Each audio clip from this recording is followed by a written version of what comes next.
Hi guys, this is Ruby, and we're having kind of a lazy day today because Ruby slipped on a patch of ice while playing outside and strained her knee. We're taking it pretty easy, but Ruby's only 3 years old and she's already getting bored of this sedentary lifestyle, so I thought we could do an experiment to keep things interesting.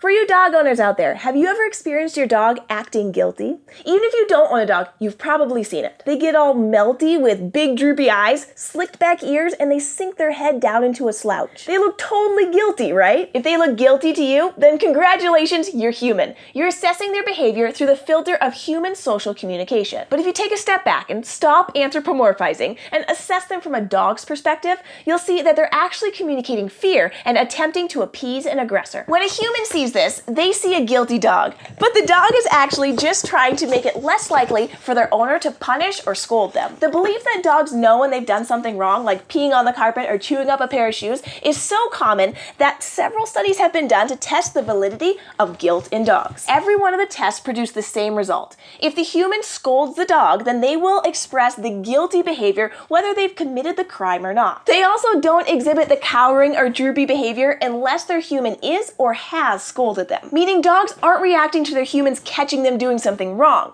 They're exhibiting body stances of fear when they see their humans getting upset, and they're attempting to appease them to avoid a conflict. So what we're seeing is a fear response. Fear is a simple emotion, while guilt is a complex emotion. Guilt is caught up in thinking about past and future events. Scientists find it challenging to study and prove that other beings' brains can do this. There is no data on if dogs can experience the complex emotion of guilt.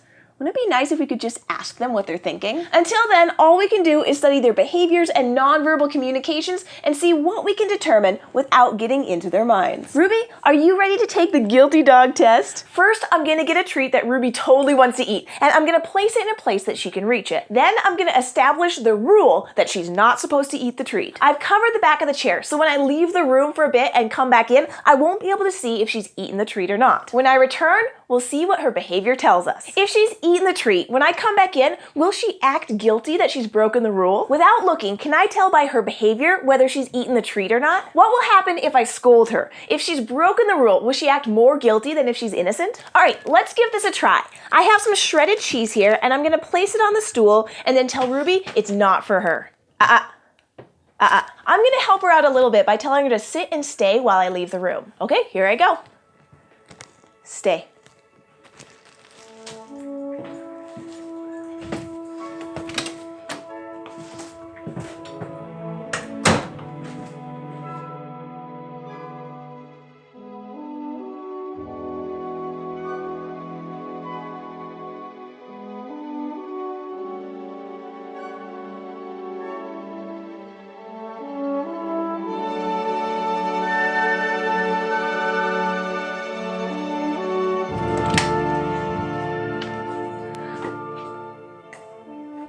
All right, I can't tell if she's eaten it from here.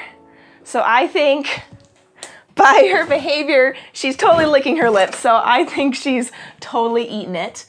But she's not acting guilty at all. All right, I'm gonna scold her. I'm gonna go over, Ruby, bad girl. Why'd you eat the cheese? Bad girl. Totally acting guilty. Oh, sweetheart. I know it's too hard. You totally did. You little sneaker. So Ruby has demonstrated exactly what so many dog owners have experienced, but the behavior she was exhibiting was not guilt, it was fear. She wasn't acting guilty until I started to scold her, and she was reacting to me communicating that I was upset by trying to appease me to smooth over the interaction. This is a common behavior seen in social animals like some primates and wolves, among others. So the truth is, Ruby would act guilty if scolded whether she broke the rule or not. So the next time you see a pup cowering with big droopy eyes, realize that they don't know that they did something bad, and all they want to do is appease you and be friends again, because dogs are amazing animals and there's no other species that has quite the same relationship with humans. Well, I hope that was fun for you, Ruby. Waiting for your body to heal can be so boring sometimes. Here, have a toy. Look at this. Look at this. Here, chew it up, make a mess, and enjoy yourself. Thanks for joining us on this lazy day, and if you'd like to see us try anything special with our animals, like this or our catnip experiment, let me know in the comments down below. And if you'd like to go on an adventure with us every week, subscribe to our YouTube channel, Animal Wonders Montana. Thanks, guys. But our mission isn't just rescuing, it's providing lifelong homes for them. So we keep our focus on the care of the animals we currently have while limiting the number of newbies to a minimum.